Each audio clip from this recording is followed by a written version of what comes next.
for watching the Overcomer Network. Like, comment, and subscribe. Comment down below. We are discussing the parallels between boxing and prostitution right now. And like I was saying, many of these people die. I wouldn't even say they died, but they're left with nothing to show for all those hits and punches that they've taken, everything they've fought for, and they have little to nothing to show for it. Just like with these women out here having, and I've been there. I'm a prostitution survivor. I can speak from firsthand experience. You know, you would think you should own you should be owning a few Costco's and Walmart's, have you a few chains of grocery stores or something for all the work that you put in, but no, you'll leave with nothing. In both cases of boxing and prostitution, you don't realize the damage while you're in it, but many times the damage is actually, in all cases, it's cumulative, meaning it adds up over time, and you'll actually see the effects of the damage much later. So it's very easy to lie to yourself and tell yourself, oh, I'm healthy, I'm fine, I can do this, I've got it, which you are able to get through that. It's amazing what the human body can do. But when you actually take a moment to see, or when things start slowing down, the damage begins to manifest and you realize all that you've done to yourself. And at the same time, it leaves an easy out for the industry, because oftentimes the damage and the destruction manifests long after you've left or you're no good to that industry anymore. And this kind of gives them a clean slate. In boxing, they don't really have, there is no union. There's not a whole lot to protect the boxers, although those are the ones that have set everybody up to make money. They got the different boxing federations and corporations and the promoters, and people have their different companies where they make great deals of money. But meanwhile, the boxers, they don't always have that street smart business. They may be street smart, but they don't always have that the business mentality to know how to navigate. While they're up there taking the brunt and putting on the show that everybody's going to enjoy, they're oftentimes the one getting paid the least.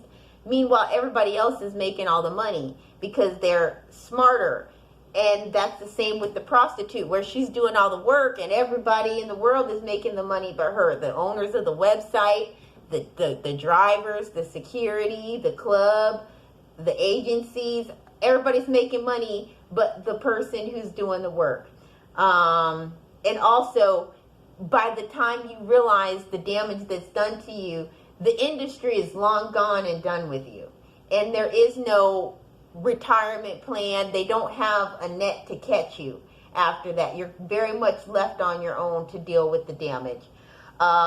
In the boxers' cases, many times it's not it's never the fans. The fans will cheer you on and do all of that and scream and shout, but when it comes time after the fight, nobody's sending you, I hope you feel better. Are you guys sending balloons and flowers to these people? Are you going to see them in their recoveries? Are you writing support letters? I doubt it. And on the different documentaries, it's always like a brother or a sister or a loved one who is, really taking care of these people. So all the people that enjoyed the performance are nowhere to be found when the truth sets in. Meaning, yeah, we'll take you at your tip-top peak condition when you're out here showboating, sure, we'll take that. But when you're broken down and you're crying and you really need a friend, you need someone to check on you and to make sure you're all right, or just help getting through the day or night, you're alone in that. In boxing, you're forced to dishonor your temple and destroy your temple, meaning your body, the temple of the Most High who dwells in you, okay? In prostitution, you degrade, destroy, and dishonor your temple.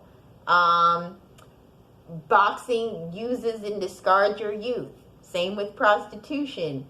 Objectification. Nobody's thinking about these boxers. Nobody's thinking about the traumas, the abandonments, the heartaches, and the anger, and the frustration, and the the mental anguish that they're going through to go through and to perform and to choose this as the performance and the lifestyle. No, we're just going to sit back and enjoy ourselves. We're going to sit back and drink our cold drinks, eat our popcorn, and talk our trash while you go over here and destroy yourself. So nobody's thinking about that precious soul, that precious person inside of that body that needs love. Nobody cares about them, just like they're not thinking and caring about that sex worker, that stripper, that prostitute, that porn star. It's just all about the enjoyment. They don't really see you as a person. They're not really seeing that as a man created in the image of the Most High. They're looking at him as a fighter. That is a fighter, boxer. That is a porn star, a prostitute, stripper, dancer. You've totally dehumanized these people.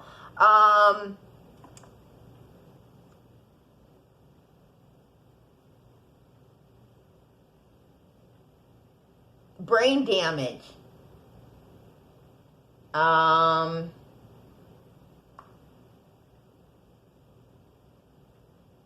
trying to read my handwriting really quick.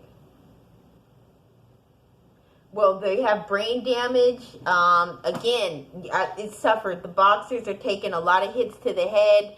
They're suffering from a condition called CTE, traumatic brain injuries, and different things like that. The prostitutes and the sex workers and people that are being exposed to those lifestyles are taking in semen that literally, the DNA of the different sexual partners actually attacks the mind, and those people are also having their brains.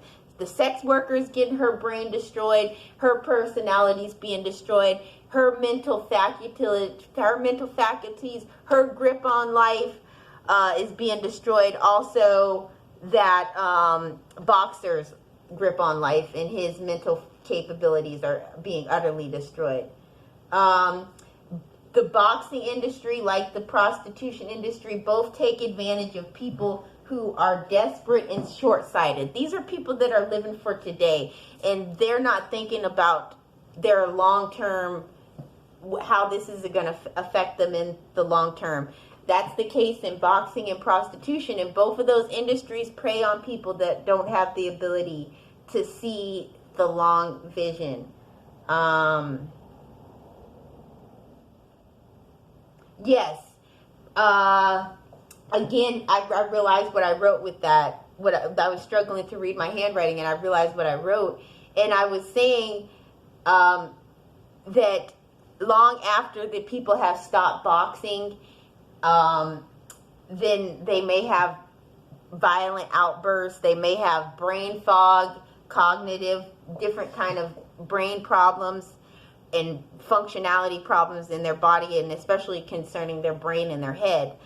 And they have violent outbursts. Same with prostitution and strippers and dancers and women that are in sex work. They often may have violent outbursts, different issues. I don't think they're mental. Many of them may suffer from mental illness and problems. So I see a lot of parallels between boxing and prostitution. Please share your comments down below. Tell me what you think. If you're a boxer and you're in Christ, pray for a way out. Pray for the Most High to show you a better way. People of color, men and women, we have to love ourselves, because Babylon cares nothing about us. They will have you to sell yourself, and will sit back and enjoy watching you destroy yourself piece by piece. I love you. The Most High loves you. The best is yet to come.